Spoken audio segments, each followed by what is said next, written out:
Investiture of the Gods, Chapter 10. The chapter itself even kicks off with this symbolic poem. It's almost like the story knows what's coming.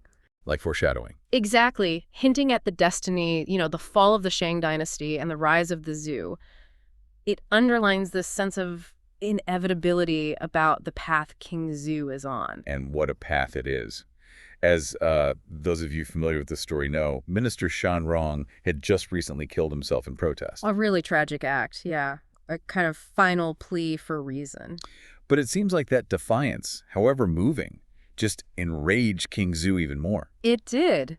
But it also lit a fire under someone else, didn't it? Grandmaster Zhao Qi, he wasn't going to stay silent. No, Zhao Qi, with this, just incredible bravery, stands up in the 9-room hall and basically unloads on King Zhou. Right there in the main hall. Yeah, this wasn't some quiet complaint. It was a full-on, fierce condemnation, right in the face of absolute power.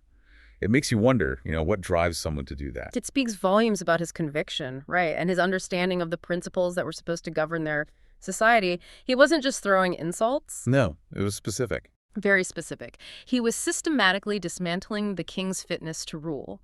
Our sources list the accusations clearly. Unjustly orders killing his wife, the queen, mercilessly orders killing his son, the crown prince. Awful. And he goes on, misgoverning the country, immorally killing ministers, unclear and associating with evil, unrighteous, and greed for wine and women.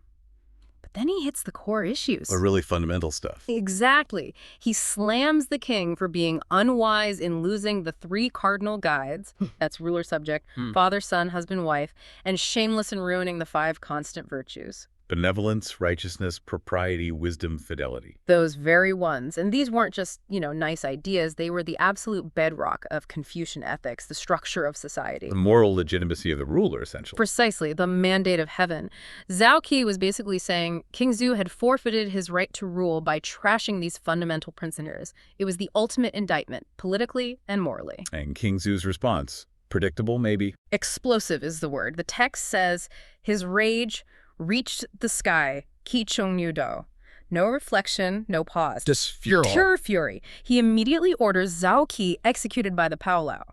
That truly horrific bronze pillar torture device. Right, we've encountered that before. Yeah. And it's brutal. And this is where it gets, disturbing on another level. The Paolao wasn't designed for a quick death. It was pure spectacle, maximum suffering. How did it work again? Well, the source details are grim. Zhao Qi was stripped, bound in iron chains, and then literally roasted on this superheated bronze pillar. Oh, God. It describes his muscles snapped, skin charred, bones turned to smoke, and the text mentions the smoke and stench of burning flesh filling the hall. Silencing everyone else through sheer terror. Absolutely. Calculated cruelty. It wasn't just punishment, it was a message. A terrifying public declaration of absolute power and the cost of defiance. And there's even a poem right after, connecting this specific torture to the eventual fall of the Shang. Sealing their fate, almost. It feels that way. And, this event is pivotal. It shows Zhu's absolute ruthlessness, his utter lack of respect for his ministers, for human life. Warnings aren't just ignored, they're met with this unbelievable brutality. It's that classic trap of tyranny, isn't it? It really is. When dissent gets crushed so violently, it doesn't actually end the opposition. It just forces it underground. And hardens the resolve for eventual revolution. Exactly. King Zhou thinks he's consolidating power, but he's actually accelerating his own downfall by eliminating anyone who might offer a different perspective. It's self-consuming. It confirms his moral decay and just creates this climate of terror. So Zhao Qi is executed in this horrifying way. You'd think maybe, just maybe, the king might pause, reflect, even feel a flicker of regret. You'd hope so, wouldn't you? But the narrative shows the exact opposite. His thirst for cruelty isn't satisfied. It actually seems to intensify. He wants more ways to punish people. Yes, anyone he sees as stubborn. And this is where Daji steps back in with her sharp, manipulative intelligence. And she's subtle about it. Right? Oh, very. She doesn't directly suggest more evil. That's not her style. She plays modest. Oh, I'm just a woman. My knowledge is limited. Right.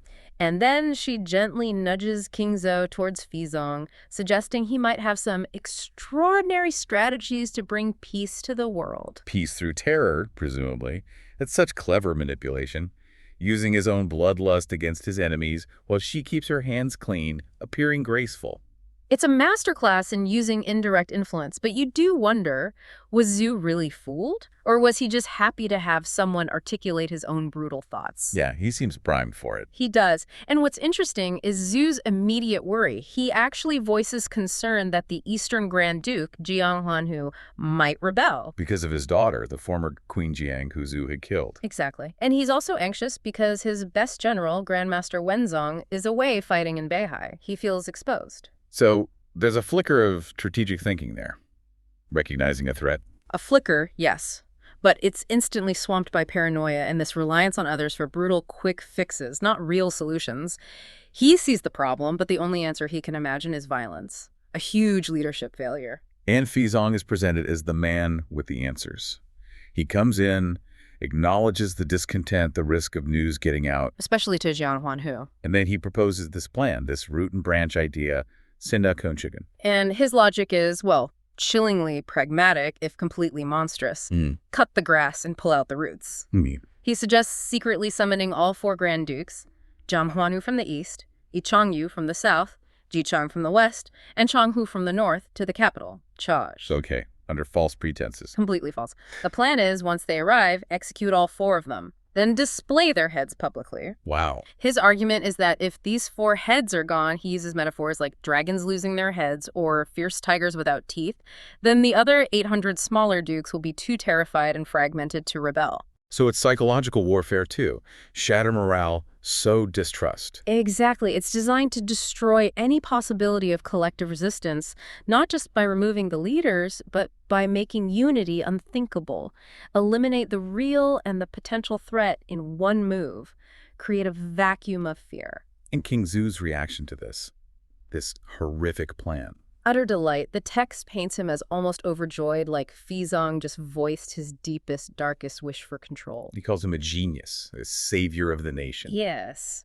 And disturbingly, he credits Daji for recommending Fizong. It just shows how far gone he is morally. He can't tell wisdom from barbarity anymore. He's lost in cruelty and self-preservation. It's less like he's being manipulated and more like he's being enabled. That's a really good way to put it. Daji and Fizong are just giving structure to his own brutal inclinations. He's eagerly accepting validation for the most extreme measures. So the monster's plan gets the green light. King Zhao sends out 4 secret decrees, and the narrative follows one envoy on that long journey west. Heading far away from the tyranny of Cheozh. To the domain of Ji Chang, the Western Grand Duke, Shiki. And the contrast is immediate and powerful. Yeah, what the envoy finds there is just worlds apart from Cheozh. The text gives us the envoy's own observations, right? It does. It paints this vivid picture. People prosperous, goods abundant, markets peaceful, buying and selling with pleasant expressions, passersby humble and respectful. You can almost feel the difference in the air. Calm, prosperous, respectful. The envoy himself notes Ji Chang's benevolent rule, comparing him to the legendary sage emperors Tang and Yu. It's portrayed as this haven of peace, a stark contrast to the king's capital. And this description, it's not just scenery, is it? Oh no, it's crucial. It's a direct reflection of Ji Chang's character and his governance. Remember Zhao Qi complaining about King Zhu losing the cardinal guides and constant virtues? Right. Well, Ji Chang and Shiki embodies them. His leadership is the polar opposite of Zhu's. It sets up the coming conflict perfectly. Not just power, but ideologies clashing. Virtue versus vice. The kind of just rule King Zhu has totally abandoned. Exactly. He is the alternative. And into this peaceful, well-governed land comes this decree. And the decree itself is just pure manipulation. Masterful deception, really. Flowery language, claiming trouble in the north, Beihai. Expressing fake worry, summoning the dukes to jointly manage state affairs and suppress chaos. Offering false promises of rewards, even saying, I will not break my word. That's bitter irony. It's basically a sweet-sounding invitation to a death trap. And Ji Chang's reaction is so telling and tragic in hindsight. How does he react? With complete dignity and composure, he receives the decree, bows, hosts the envoy properly, and just calmly prepares to leave for the capital. He seems completely unaware of the danger. Ji Chang really kicks off at his palace in Shiqi.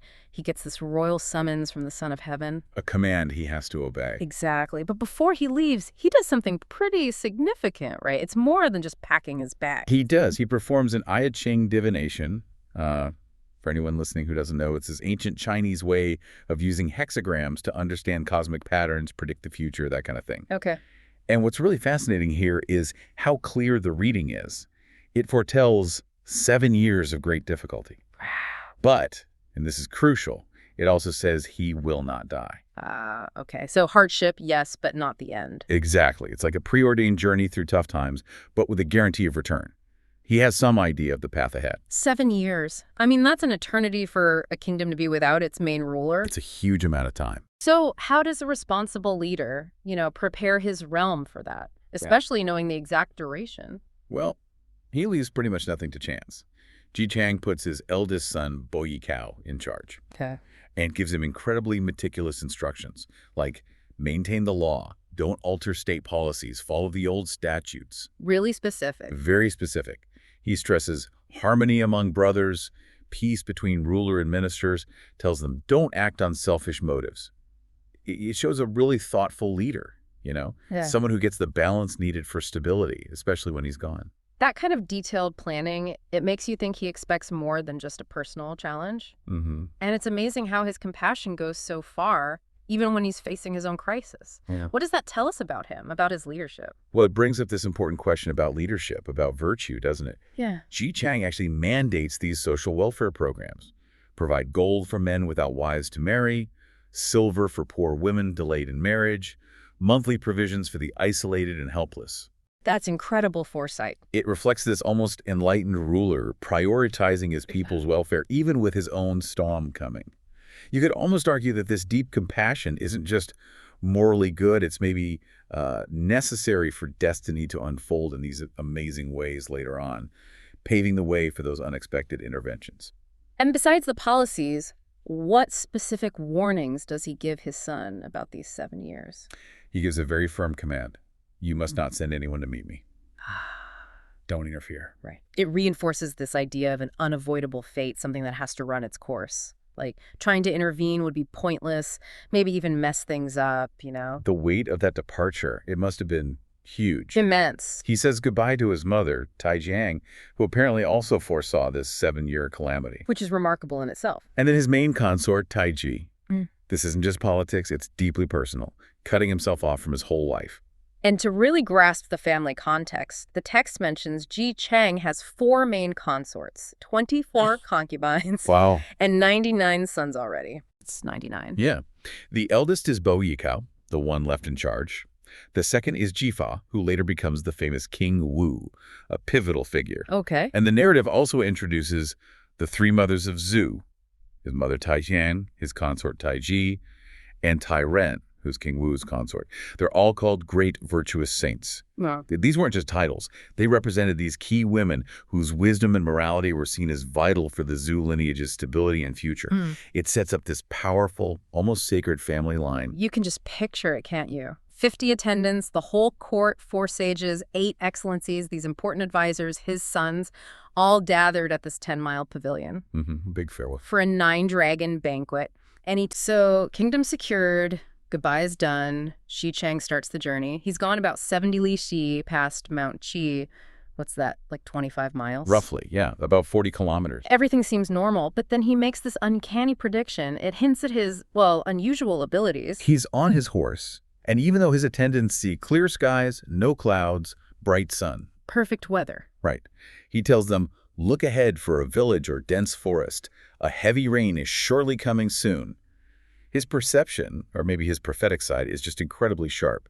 He senses things others don't. And boy, does it come. The description in the source is amazing, almost poetic. It really is. Clouds rise from the southeast, mist from the northwest, then fierce winds bring cold air, and torrential rain starts. Not just rain, it says like a ladle pouring, a basin tipping over, for half an hour. Wow. The imagery. Jade tinkling on flower branches, pearls rolling off grass tips, mountains overflowing with 1,000 waves, valleys filled with white silk water. It sounds less like weather and more like a cosmic event.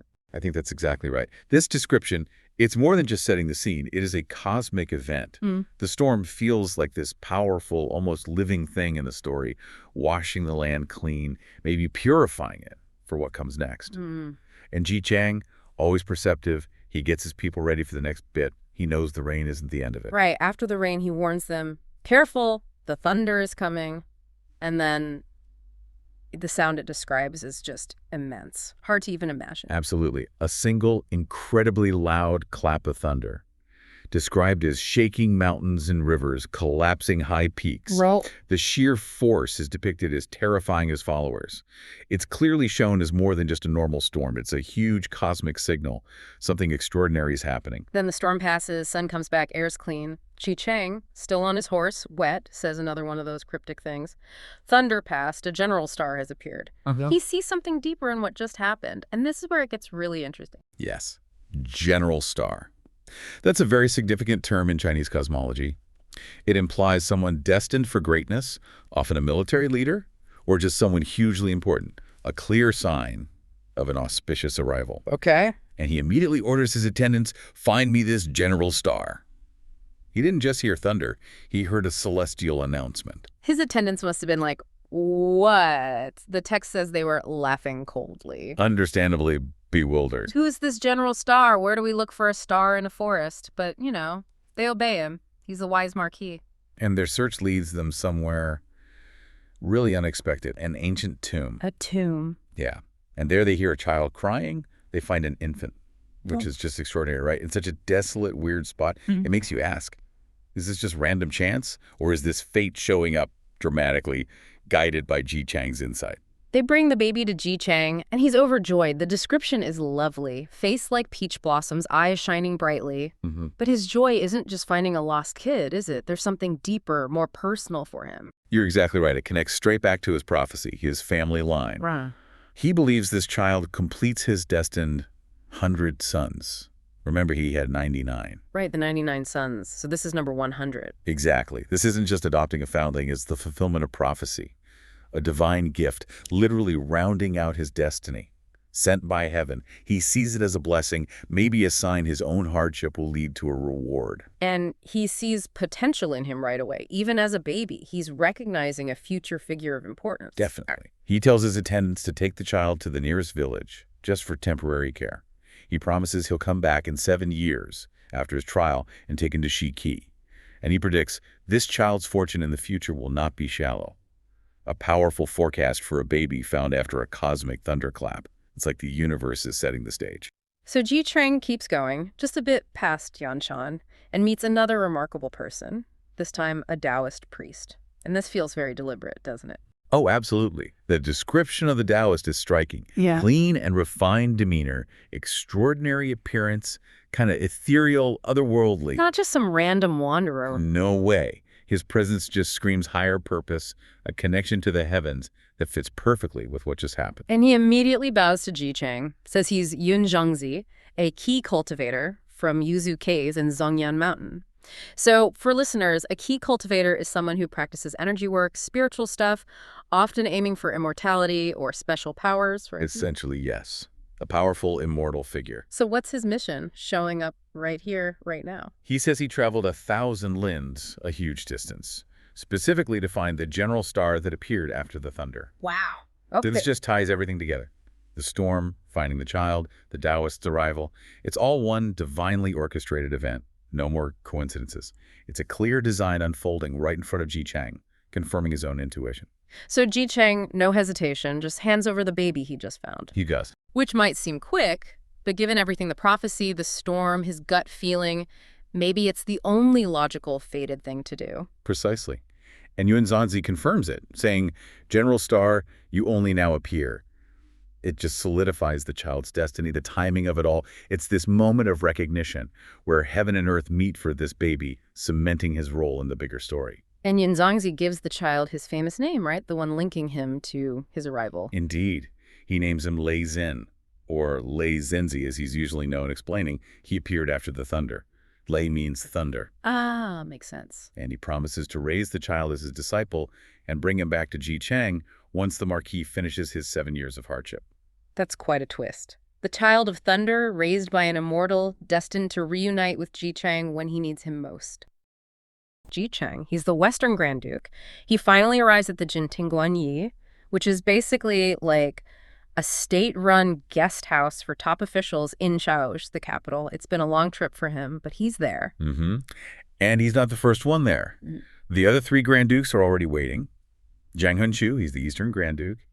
Yi Chang-yu, the Southern Grand Duke, and Chang Hu-hu, the Northern Grand Duke. And remember, these are the 4 Grand Dukes. They're not just high-ranking officials. They're almost like semi-independent regional rulers, real power brokers outside the capital. So having them all together in the capital, it tells you this summons is serious business. Definitely. And Ji Chang, when he joins them for drinks, he actually expresses genuine surprise that they've all been called. He asks, pretty reasonably, what urgent matter could the emperor possibly have that needs all of us here, all the way from our territories?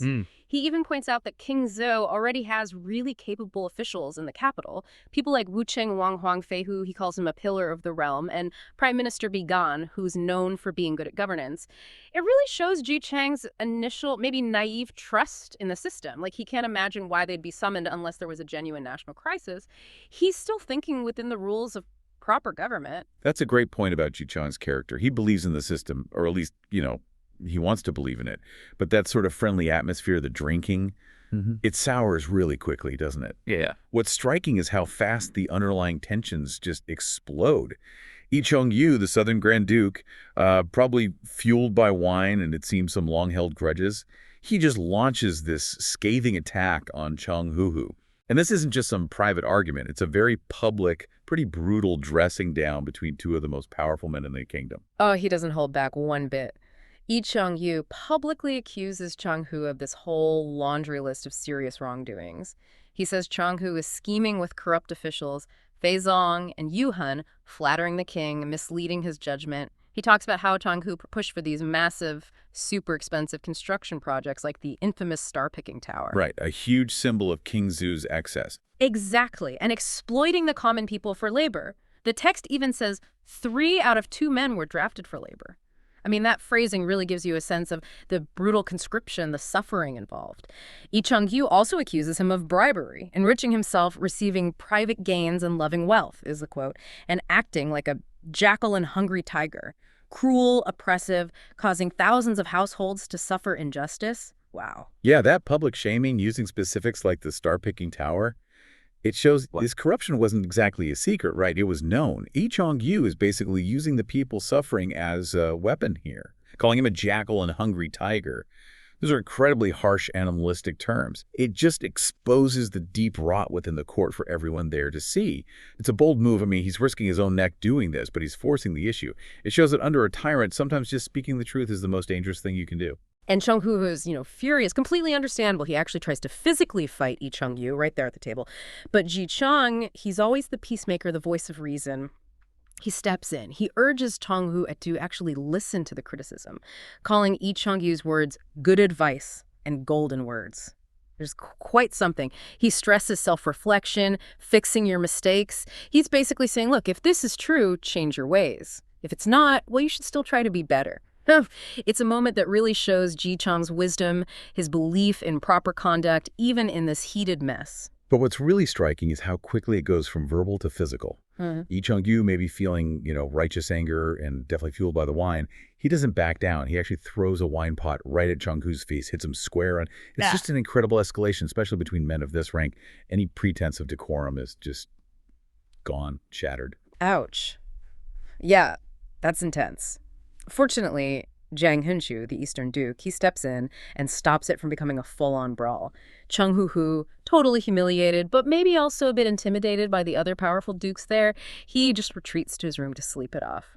But this whole episode, it shows this deep disunity among these supposedly powerful lords. They're summoned for some urgent royal decree, but instead they're at each other's throats over personal grudges and corruption. The whole foundation of loyalty, of trust, it seems completely fractured even before they meet the king. Totally fractured. Yeah. And the 3 remaining Grand Dukes, they keep drinking, but the mood is just irrevocably tense now. Yeah. Any illusion of unity is gone, replaced by this open hostility and the stink of corruption. It really speaks to the wider instability of King Zhu's reign, doesn't it? Yeah. When even his top guys are openly fighting like this. And this is where the story takes a really chilling turn. As they're drinking, late into the night, this quiet comment from a totally unexpected source just shatters any feeling of safety they might have had left. An inattendant, a guy named Yao Fu, he mutters this chilling line, "Tonight you drink and feast, tomorrow fresh blood stains the market square." And what's amazing here is Ji Chang's sharpness. his perception. He hears it clearly. But the other two Grand Dukes, maybe still lost in their own thoughts of the tension, they miss it. Chang's reaction is immediate and severe. It shows he instantly grasps the danger. He orders all the attendants to be executed if the person who spoke doesn't confess right away. He needs to know who said that and why. It's drastic, but it shows he understands just how ominous that statement is in this context. Wow, that's extreme. But I guess it works because it brings out this truly devastating truth. Yao Fu, the attendant, he steps forward. The courage, or maybe just sheer desperation of this guy in that moment is incredible. He reveals this terrible secret. He doesn't just say what's going to happen, but why it matters. He says he just could not bear it and unconsciously spoke out like the moral weight was too much. And the truths he reveals, they're absolutely shocking. They lay bare the real depravity of King Zhu's court. He confesses that Queen Chang, an innocent woman, was unjustly killed in the Western Palace, and that the two princes, her sons, were banished, or as the source puts it quite dramatically, blown away by a great wind, their fate unknown.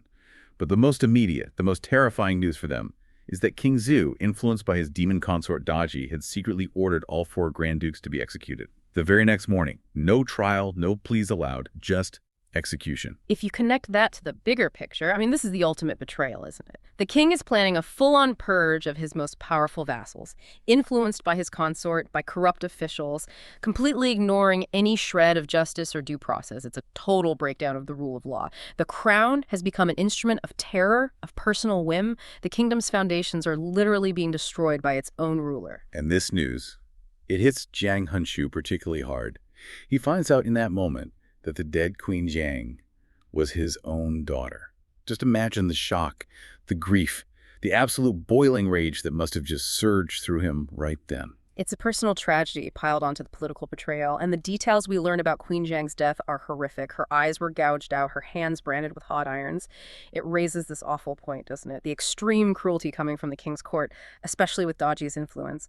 It's not just random barbarity. It feels like a calculated display of power, meant to terrify, to crush any opposition, to show absolute, unrestrained authority. Exactly. And Jiang Henshu is, well, understandably, he's just overcome. He collapses. The source describes his state so vividly, his heart shattered like a knife, his mind tormented like oil fried.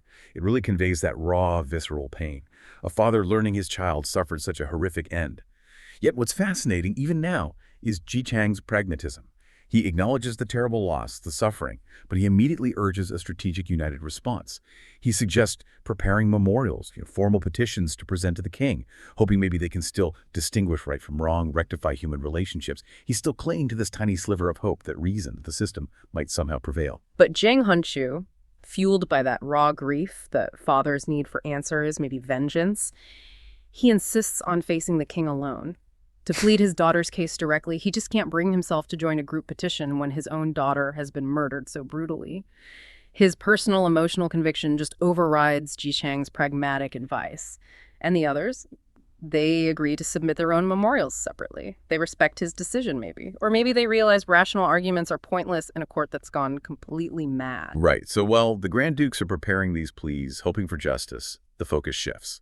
We see this truly insidious figure, Fei Zong, one of the corrupt ministers, advising King Zhu. And this guy isn't just taking advantage of this situation, he's actively shaping the tyranny. And his advice is just chilling. It's like a masterclass in ruthless politics. Fei Zong tells King Zhu, look, anticipate these memorials from the Grand Dukes. Don't even read them. Just execute them immediately. He calls it the best strategy. He's not just corrupt, he's actively setting up murder and injustice, making sure there's zero chance for dissent, not even a chance to be heard. He's deliberately cutting the king off from any possible accountability. And this tells you so much about King Zhu himself. He doesn't just accept this unbelievably cruel advice, he seems to relish it. It shows his complete disregard for justice, for due process, for anything beyond his own power. It really demonstrates his terrifying descent into absolute tyranny. His word is law, and any challenge, any question is met with brutal, preemptive violence. He's become a puppet, really, to his own worst impulses, egged on by these manipulative advisors. So the next morning arrives. Heavy with dread, you imagine. The 4 Grand Dukes are summoned to court. The tension must have been just thick enough to cut with a knife. We know, because of Yao Fu's warning, what's likely coming. But for those dukes walking into court, this moment is filled with terrifying uncertainty. It's their last chance, maybe, to appeal to a king who seems to have completely lost his way. And what really shows incredible courage here is Jiang Henshu. Despite knowing about his daughter, knowing the immense danger, he steps forward immediately, presents his memorial, directly confronts the king. He doesn't hesitate. His grief seems to have hardened into this defiant resolve. And what a confrontation. King Zhu just immediately accuses Jiang Hongqiu, doesn't even pretend to read the memorial. But Jiang Hongqiu gives this powerful, defiant speech right back at him. He denies any crime, insists he's been loyal to the East, then he flips it. He accuses King Zhu of listening to slander, of neglecting his queen, torturing her, destroying his own family line. He points straight at King Zhu's obsession with the demon concubine Daji, listening to sycophantic ministers. He says he's speaking out because of loyalty to the previous king, that he's not afraid to die, and that it's the king who has wronged him, not the other way around. It's this last, desperate, but incredibly grave act of speaking truth directly to absolute power. And it raises that critical question, doesn't it, about the limits of free speech, the limits of justice under a tyrant. King Zhu's reaction is instant and absolutely merciless. He just calls Jiang Hongqiu an old rebel, doesn't address a single point Jiang Hongqiu made, refuses to hear anything that challenges his absolute authority. It's the ultimate sign of a ruler rejecting all counsel, all accountability. And the execution, it's horrific, leaves absolutely no doubt about the king's monstrous turn. King Zhu orders Jiang Hongqiu to be torn apart and minced into paste at the Meridian Gate. That's the main southern gate of the palace complex, a very public place used for proclamations, for executions like this, meant to be seen, Jiang Hongqiu's last moments, spent cursing the king, a defiant end for a loyal servant or grieving father. It's just this visceral, brutal reminder of the ultimate cost of speaking truth to power when power has become absolute. So the king has just brutally executed one of his most powerful lords in the most public, gruesome way imaginable. It sends this chilling, unmistakable message: question me, and this is your fate. And now, the reigning three, Ji Chang, Yi Changyu, and Chonghu, they step forward with their memorials. Their lives are literally hanging by a thread. King Zhu has already ignored pleas, ignored reason, ignored justice. The kingdom was already teetering, but now it feels poised right on the brink of something profound, something irreversible.